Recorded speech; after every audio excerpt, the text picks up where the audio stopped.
Vamos mudar de assunto porque ontem você acompanhou aqui no Agora Metrópolis toda a cobertura relacionada à decisão do ministro Alexandre de Moraes de conceder a prisão domiciliar humanitária a Jair Bolsonaro. Só que entre as medidas cautelares, há uma que impede que ele receba visitas, exceto dos médicos, advogados e dos filhos, impedindo aí que nesses 90 dias ele tenha contato com caciques do PL ou qualquer pessoa ligada à campanha de Flávio, além do próprio. E há outro impacto na campanha. Muitos analistas apontam que, apesar da decisão ter sido baseada em questões médicas, ela acaba também influenciando na narrativa de que o ex-presidente estaria sendo injustiçado, algo que poderia ser usado em uma campanha eleitoral. Eu estou ao vivo com o cientista político André César, que é sócio da Hold Assessoria Legislativa, para conversarmos sobre como essa prisão domiciliar afeta a campanha de Flávio Bolsonaro. André, boa tarde. Começo te questionando qual o impacto que a decisão de Moraes tem na campanha de Flávio Bolsonaro e se esse impacto é positivo ou é negativo. Boa tarde. Tudo bem? Um prazer estar com vocês, uma alegria. Obrigado pelo convite sempre.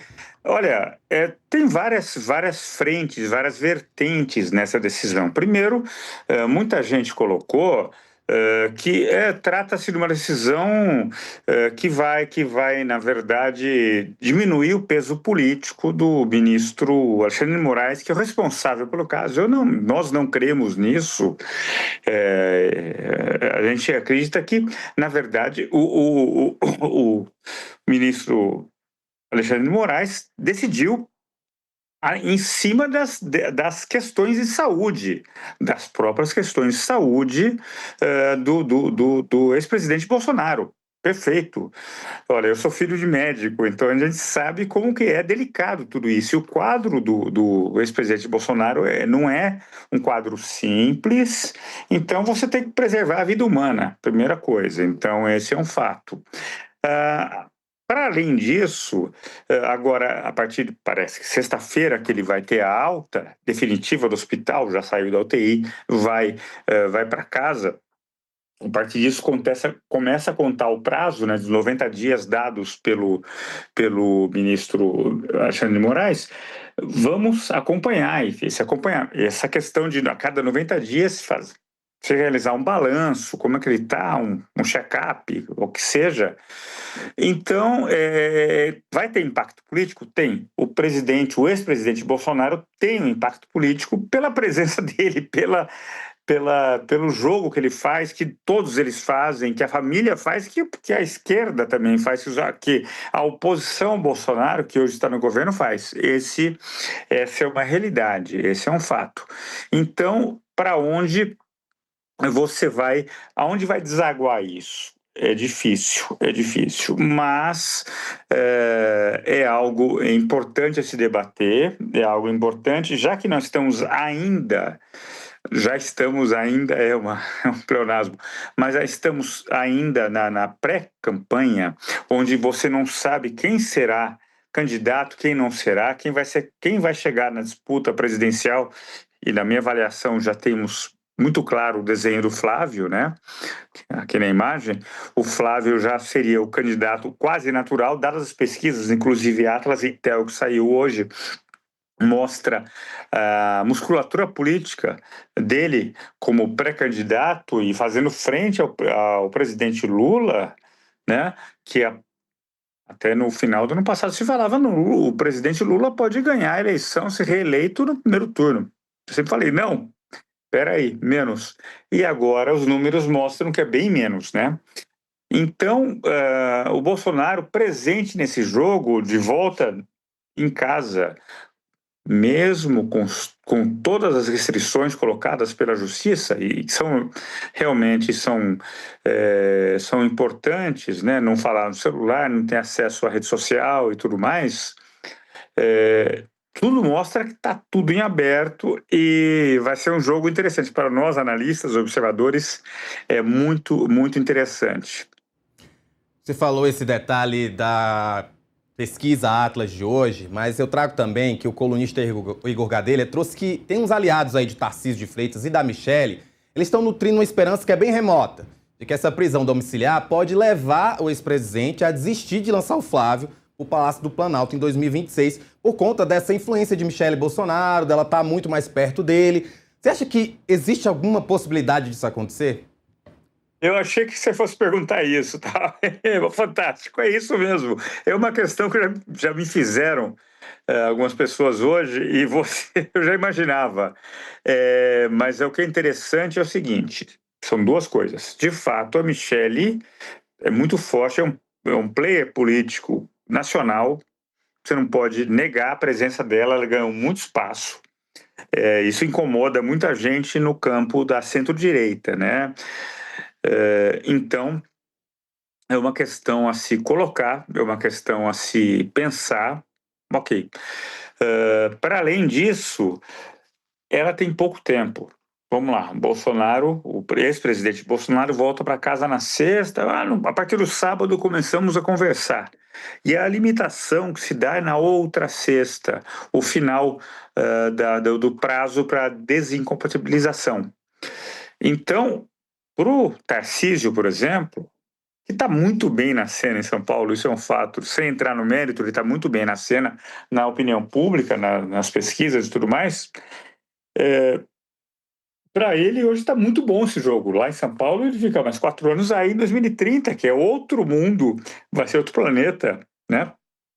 Então, ele pode pensar realmente em reforçar essa posição. Mas há, sim, sempre.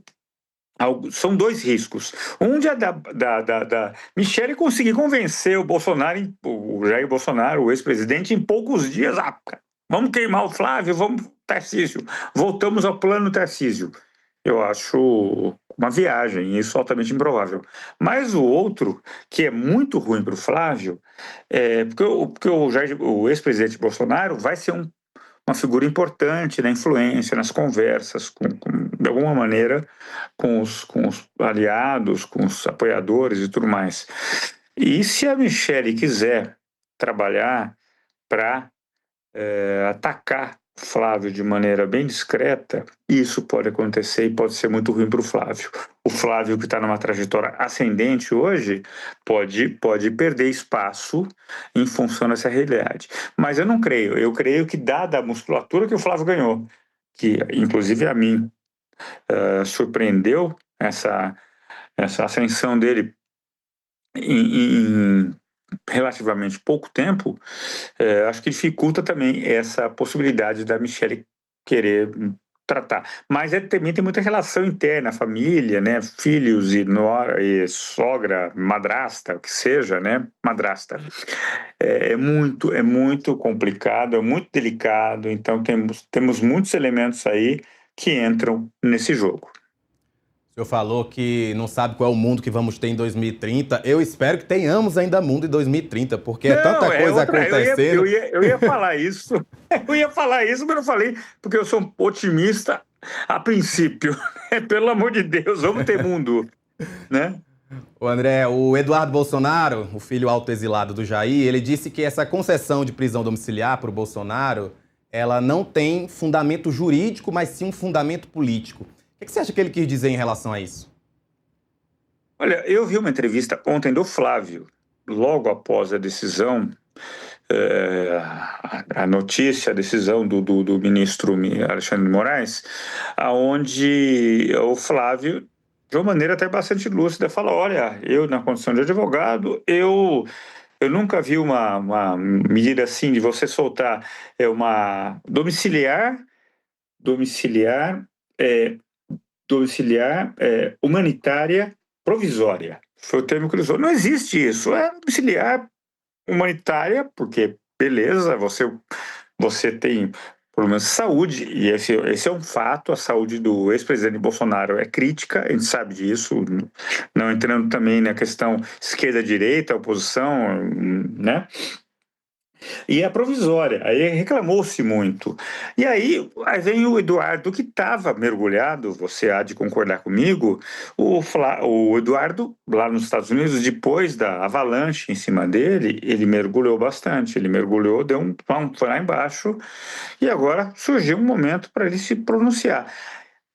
Eu não sei como se encontra, não dá para saber, a relação pessoal dos irmãos, Flávio e Eduardo. Não sabemos.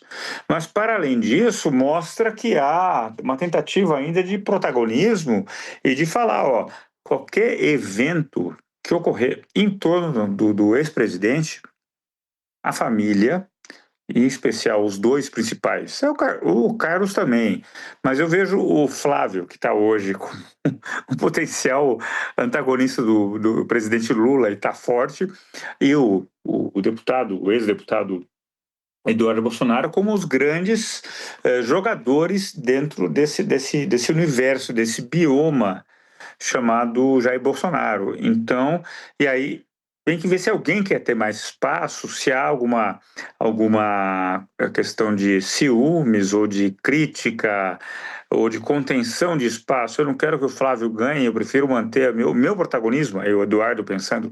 Isso é difícil dizer. Mas, de fato, é um jogo complicado. É uma família muito grande, né? Então, a gente fica nessa dificuldade até para analisar com os dados que nós temos, mas algo ocorre, algo se move. André, outro ponto que eu achei essencial de ser lido na decisão do ministro Alexandre de Moraes foi o fato de que ele vetou qualquer visita a Jair Bolsonaro, exceto a dos advogados, dos médicos e dos filhos dele. Essa decisão, claro, ela foi baseada em questões médicas, há um risco de que o Bolsonaro desenvolva sepse, mas também há a questão política, porque isso faz com que a casa em que ele vai estar preso não se torne um comitê de campanha de Flávio Bolsonaro. É. Só que aí o Isso. Flávio, o Flávio, ele é não apenas filho, como advogado de Bolsonaro. Eu queria entender, na sua visão, como ele pode usar isso para tentar, inclusive, angariar apoio de outros políticos, né? Ele pode angariar palanques em outras cidades, já que, assim, independentemente da gente saber que a Michelle vai ter mais contato, mas ele vai ser o mais articulado politicamente, porque é o candidato da família, né? Como é que ele pode usar esse trunfo, né? Que acaba sendo um trunfo. É aquele joguinho super trunfo que a gente jogava de carta. Não sei se é seu tempo isso a gente Sim. jogava. Ele é um super trunfo total. O Flávio virou um super trunfo total nessa brincadeira. Ele é filho, advogado e pré-candidato, levando o nome. Isso é muito forte, isso é muito forte. E ele está aproveitando bem o legado, ele está jogando muito bem com o legado. Esse é um fato inegável. Não dá para dizer, não dá para. E esse é um problema para o petismo, inclusive para o lulismo. É uma questão, digamos, bastante complicada que tem que se trabalhar no seio do governismo para como enfrentar isso. Vai ser uma coisa. É claro que se fosse aberta a casa, vamos lá, vira um open bar, open bar não, é open house total, seria muito mais complicado. Mas, de fato, o Flávio se torna uma figura central, concentrando informações, detalhes e a inteligência de toda uma campanha que vai ser crucial. E que eu tenho falado, eu falei hoje, inclusive, de manhã, no outro canal, eu vejo a eleição, essa eleição presidencial. A do Senado é a principal, é outra história, mas é outro assunto. Mas a eleição presidencial desse ano vai ser a mais disputada desde a redemocratização, desde 89. Nem 89, quando chegamos ao final do primeiro turno, quando o Collor estava um pouco à frente, mas depois tínhamos Lula, Brizola e Covas disputando uma vaga para o segundo turno, né? A gente não, né, lá, aquela não vai ser igual a essa vai ser muito mais difícil. E André, só pra gente finalizar, sei que a gente tá falando de Flávio Bolsonaro, da campanha, né, bolsonarista, mas eu queria também saber a tua visão, essa domiciliar, como ela pode ser usada pelo governo federal, pelo governo Lula, numa provável campanha política. Olha, uma informação que a gente tem, que é um problema, é uma questão de humanista agora, né? A gente não quer ter óbito, a gente não gosta de óbito de ninguém, a gente gosta da vida, né? A gente trabalha pela vida. E um eventual óbito do Bolsonaro na prisão, ou da Papudinha, o que seja, seria muito ruim, seria criar um mate. Claro que, e o caso, como você falou antes, a questão da sepse e tudo mais, é muito delicado. Então, o governo Lula, e parece, estava preocupadíssimo mesmo, né? Então, nesse sentido, vamos ter um alívio, nós estamos dando um espaço, dando uma possibilidade dele mais e mais se cuidar, né? Queremos isso. Então, nesse sentido, acho que tira um piano das costas do governo federal, do Planalto, do presidente Lula, do governo Lula, no sentido de, a gente faz o que pode, claro que a decisão é da Justiça, é do Supremo, é do relator, é do condutor do processo, que é o ministro Alexandre de Moraes, mas nós gostamos que uma eventual tragédia final ia cair nas nossas costas, é óbvio. Então, nesse sentido, é algo que realmente acaba sendo positivo para o Planalto também. Acho que por isso que eu falei no começo, uma decisão salomônica que todos saem mais ou menos satisfeitos. E agora? Esperar a evolução dos fatos e esperar, inclusive, o desenvolvimento da campanha, né? Da pré-campanha, que já é campanha, né? E as pesquisas que virão aí no imponderável, com guerra no Oriente Médio, com tudo que a gente pode imaginar. Fortes emoções. Fortes emoções. Esses 3 meses, só desse tempo da domiciliar, e mais meses ainda até a eleição, tem muito tempo. A gente vai ficar ligado sempre. André César, muito obrigado. Nós estamos em 2057. Obrigado pelo convite, sempre. Até mais, querido.